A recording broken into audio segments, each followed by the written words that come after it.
Ya, halo dan balik lagi di video Icework. Jadi, pada kesempatan kali ini gue akan ngebahas tentang Google Core Update bulan Maret 2024. Oke, sedikit disclaimer dan informasi buat teman-teman. Mungkin kedepannya gue akan lebih banyak bahas tentang SEO dan juga digital marketing. Karena selain jadi konten kreator di Icework yang ngebahas tentang handphone root, gue juga bekerja sebagai seorang SEO spesialis. Dan disclaimer juga, gue bukan seorang SEO spesialis yang expertise banget, but nggak ada salahnya gue berbagi ke kalian yang baru aja belajar SEO atau sudah belajar SEO kayak gue.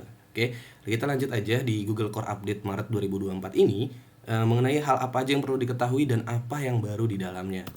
Oke, di sini ada highlightnya. Ini gue dapat dari Search Engine Journal. Di sini Google ada 3 poin penting yang perlu kalian catat baik-baik. Yang pertama adalah di Core Update 2024 ini, Google mengkombinasikan algoritma dan juga Core Update-nya untuk meningkatkan search results quality dan juga pengenalan kebijakan spam terbarunya. Kemudian di poin nomor 2, Google juga berfokus untuk mengurangi low quality dan juga unoriginal content sekitar 40%. Dan kemudian yang ketiga, selain memperkenalkan kebijakan spam yang baru, kebijakan spam ini juga bertarget pada penyalahgunaan konten dalam skala besar, kemudian authority website, dan juga expired domain abuse. Oke, kita lanjut. Nah, di sini ya kita bahas yang poin pertama adalah peningkatan kualitas pada hasil pencarian atau SERP. Di 2024 ini, Google memiliki goals untuk meningkatkan hasil pencarian pada SERP dengan konten yang berkualitas.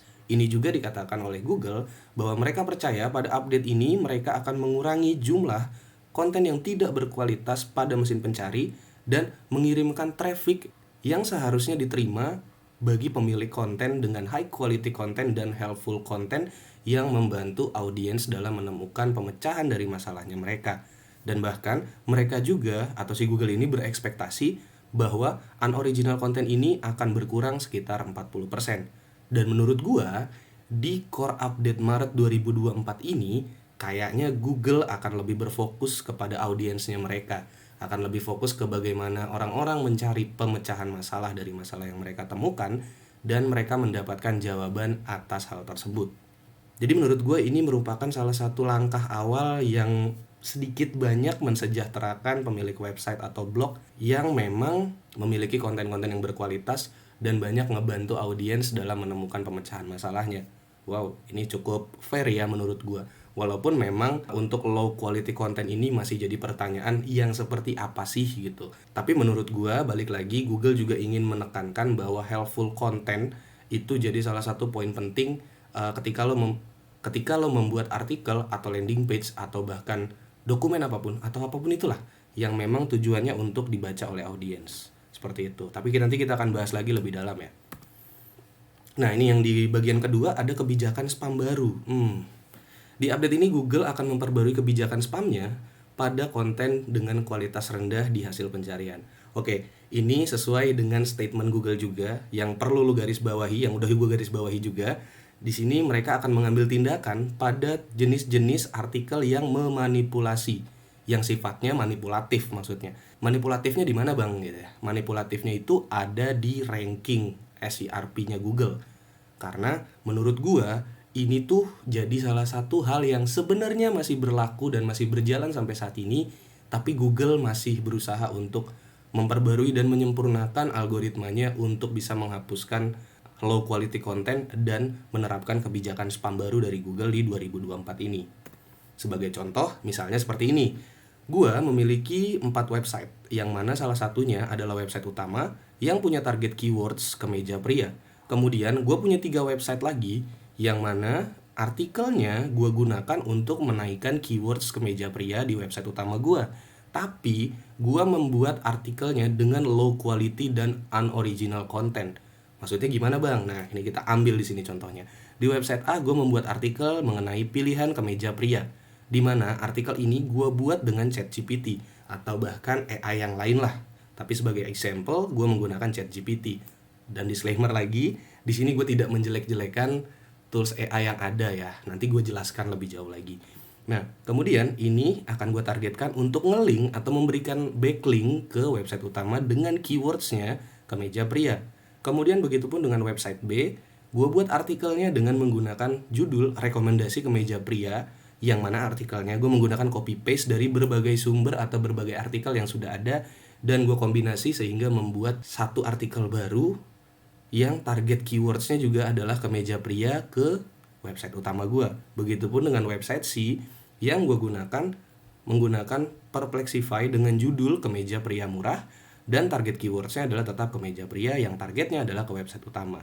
Nah, ini sebenarnya adalah salah satu trik link building yang mana sering digunakan untuk memenangkan keywords kemeja pria di website utama. Bahkan gak jarang juga kok ketika targetnya yang naik adalah website utama, ternyata website A, B, dan C juga ikut mendapatkan position atau SERP rank di halaman 1, entah itu urutan 1, 2, 3, 4, 5, atau bahkan 10.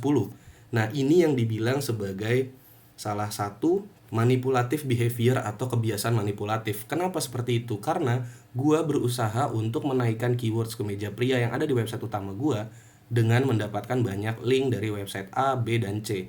But where is the problem? Di mana masalahnya? Ya, masalahnya ada di artikel yang dibuat di sini. Karena artikel-artikel yang dibuat di sini tidak dibuat dengan based on value, tidak dibuat berdasarkan pengalaman pribadi atau research atau bahkan dari sumber-sumber yang kredibel. Balik lagi, ini ada kaitannya dengan EEAT yang baru aja diluncurkan oleh Google beberapa waktu lalu atau disuarakan oleh Google gitu ya. Nah, inilah yang pada akhirnya menjadi sebuah masalah bagi website utama dan juga ketiga website ini. Kenapa kayak gitu, Bang? Karena balik lagi tadi, website utama ini nggak akan naik ke atas kalau dia nggak dapat backlink dari sini. Ya, for example, gampangnya seperti itu. Sekarang bayangkan, website utama ranking di halaman pertama, ini ranking di ranking kedua, ini ranking 4, ini ranking 6. Bayangin kalau misalnya yang website A akhirnya kena take down karena dia punya low quality content dan manipulative behaviors. Tentunya ini akan dihapus, dan ini nggak akan kehilangan backlink dari website A. Begitupun dengan website B, ini dihapus juga, dan ini nggak akan dapat backlink dari website B karena dihapus, dan begitu seterusnya sampai website C. Nah, alhasil ketika 3 website ini terhapus, SERP-nya dihilangkan atau kena de-index atau bahkan dihapuskan atau bahkan diturunin ke ranking halaman 10 dan lain segala macamnya, impact-nya tentu akan berpengaruh ke website utama ini karena dia akan kalah dengan authority dari website-website lain yang memang notabene-nya organik dan tidak dibuat-buat atau secara natural, seperti itu. Jadi, menurut gua ini masih jadi salah satu hal yang penting ya di kebijakan spam barunya Google, karena ini akan terdeteksi sebagai spam. Karena balik lagi, di kebijakan ini Google menekankan untuk low quality kontennya. Nah, sedangkan low quality kontennya ini ada di website A, B, dan juga C.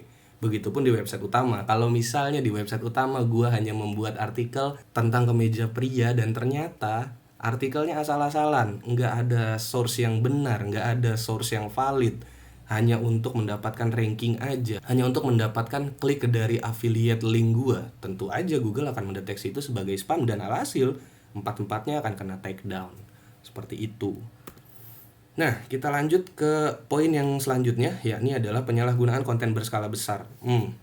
Sebenarnya ini masih berpengaruh di tahun 2023 lalu ya. Siapa yang nggak tahu sih 2023 itu dikenal sebagai tahun AI. Yang mana kita bisa menemukan banyak banget website atau tools yang mempermudah pekerjaan kita. Mulai dari sosmed, content plan, kemudian content writer, kemudian SEO spesialis, atau bahkan data analis dan lain segala macamnya itu bisa dimudahkan dengan tools AI. Tapi sayangnya di 2023 sampai saat ini masih ada aja loh orang-orang yang salah menggunakan AI dalam pembuatan kontennya.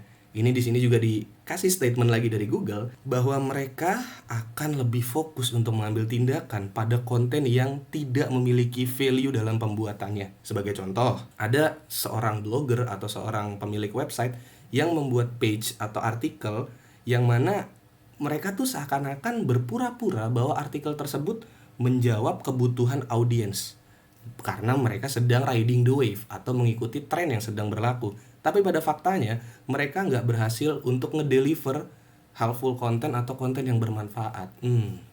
Ini masih jadi salah satu hal yang menurut gue agak gambling sih. Nggak gambling ya, tapi lebih kayak ini kayaknya patut untuk diperhatikan banget. Karena balik lagi, apakah konten yang deliver helpful content ini masuk dalam kategori semisal, oh gue mau buat konten yang helpful nih, jadi gue buat itu 1000 atau 2000 atau 3000 kata. Tentunya banyak audiens yang akan merasa, aduh ini panjang banget artikelnya, di mana poinnya? Itu pun bisa jadi masalah. Atau kita membuat konten yang memang sedikit padat gitu, kayak to the point gitu, right to the point, misalnya 300 atau 500 kata.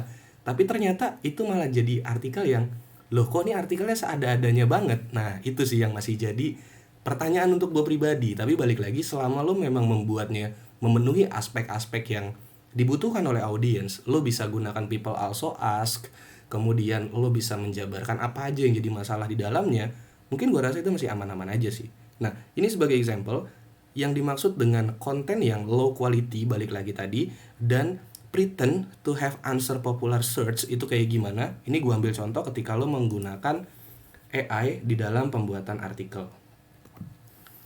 Nah, misalnya gini, gue bukan anti GPT atau apapun ya, tapi ini mungkin adalah flow yang gue tangkep ketika gue menggunakan AI untuk pembuatan artikel gue. Misalnya, kita menggunakan satu AI. Nah, percaya nggak percaya, AI yang kita gunakan saat ini, mau di versi 3.5 atau di versi 4, yang free ataupun premium, mereka sebenarnya mengumpulkan data yang mereka dapat dari Google, Bing, dan lain-lainnya. Dan itu biasanya didapat dari artikel-artikel yang sudah ada. Dan bayangkan ketika gue menggunakan AI ini, gue mengetikkan prompt atau perintah. Semisal, buatkan saya artikel mengenai bla bla bla bla bla gitu kan. Setelah dari sini, nantinya ketika kita klik enter, itu akan ada yang namanya processing. Tanpa disadari, proses yang kita buat ini atau proses yang berjalan ini sebenarnya mereka sedang getting data dari sini. Yang mana nanti endpointnya adalah di bagian result. Seperti ini ya kan. Nah, bayangin deh ketika lo ngebuat sebuah artikel yang plek-ketiplek lo ambil dari AI tanpa adanya lo edit sedikit, atau lo perbaiki, atau lo benahi, atau lo cari lagi datanya tanpa lo validasi, tentunya ini akan menjadi salah satu faktor low quality content. Dan fun fact-nya, gue sudah pernah menerapkan ini ketika mau daftar di Google AdSense. Jadi website gue tuh pernah ada 3 atau 4 artikel yang memang artikelnya gue buat plek-ketiplek dari ChatGPT.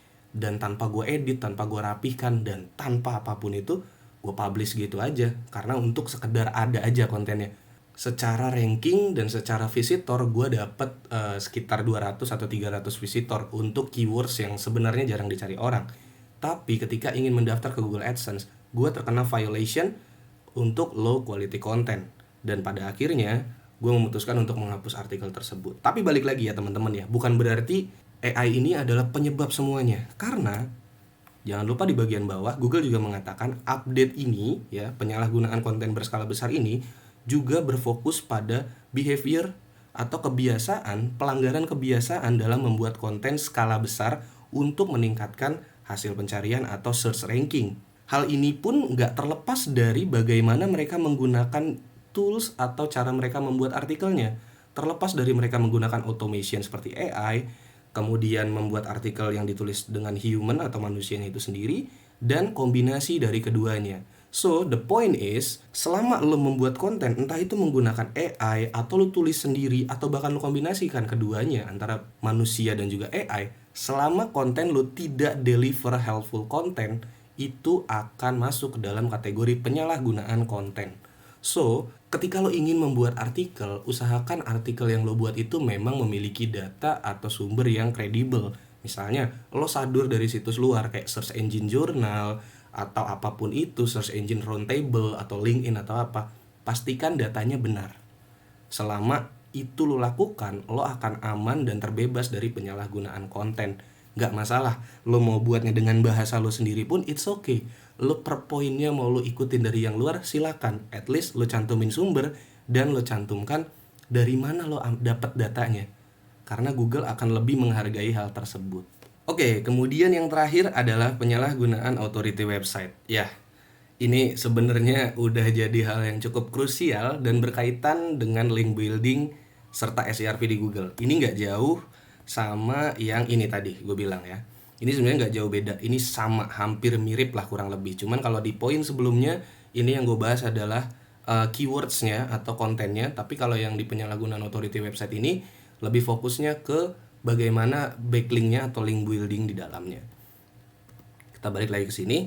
Di sini Google mengatakan bahwa ada pihak ketiga yang ingin mempublish sebuah review untuk salah satu fintech atau pinjaman online yang ada di dunia. Nah, di Indonesia lah katakanlah seperti itu ya.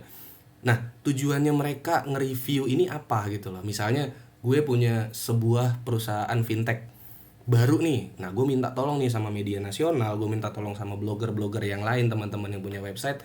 Tolong dong review aplikasi fintech gue nih. Aplikasi fintech gue baru.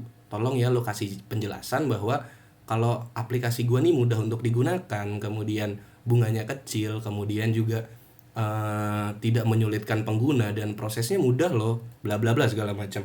Itu adalah masuk dalam kategori yang manipulatif sebenarnya kan. Gunanya untuk apa sih ketika orang-orang cari tentang aplikasi fintech gua, itu akan muncul di website-website teman-teman yang atau third party yang memiliki authority yang lebih baik. Tapi faktanya di sini ketika lo masuk ke website fintech gua atau lo buka aplikasi gua ternyata tidak sesuai dengan reviewnya gitu loh. Dan hal ini tuh nggak cuma terjadi di dalam dunia website atau blog aja, tapi biasanya di review Play Store atau bahkan App Store lain lah ya. Itu juga sering terjadi kok untuk fake review dan lain segala macamnya. Dan ini masuk ke dalam penyalahgunaan authority website.